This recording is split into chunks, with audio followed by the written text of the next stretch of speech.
Typical house, typical problems. It looks like a cozy Cherry Hill home. You're spending money to keep your house warm.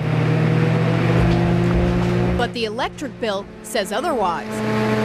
You want that air to stay in your house. Like, we initially were thinking of replacing these bow windows that we knew were about 25 years old. Jane Scarpolino and her husband did what most homeowners do. They blamed the windows. That is until... And they told us actually that wouldn't be a good investment because the cost of doing that compared to the little amount of energy savings, it didn't make sense. You know, a lot of people think they need windows. That's a big investment. Payback on something like that can be upwards of 40 years. You have no insulation on this area, and you have air leakage around this area. Steve Arnold is president of Energy Services Group. Whereas what we're doing, the insulation and air sealing, payback's typically somewhere between 6 and 8 years.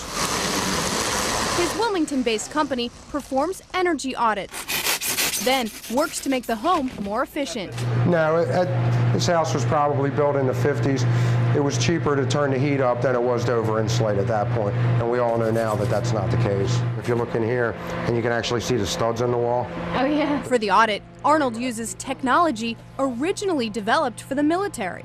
A thermographic camera measures a difference in temperature, so it's perfect for an energy audit. That way you can see where the warm air is leaking out of the cracks and gaps in your house. Right along here, you can see that these cavities are full of cold air from the attic. At the baseboards, you see some baseboard leakage as well. As you look at the recessed lights, again, that's a big air leak. You know, you're looking at a wall that you may or may not know is insulated.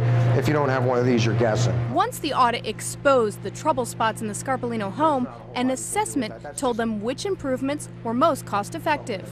Insulation coming in. A lot of people will say, I need insulation, but insulation doesn't stop moving air. So a combination of the air sealing and the insulation is where you're going to get, you know, the biggest bang for your buck. They tell you how much you'll save for each thing that you do. The crew sealed air leaks the thermal camera discovered in the attic, crawl space, and basement. What we're doing in this one is we're sealing the rim and band joist, sealing the crawl space vent, insulating the foundation walls. And we should be good. The state of New Jersey offers a $250 rebate on energy audits. Most cost around $500. He's going to caulk this area. And if you follow the audit's recommendation, there are even more rebates that can cut the cost of the home improvements by 10 to 50%. It's worth it in the long run to make your house as efficient as possible because you'll get that money back and then some.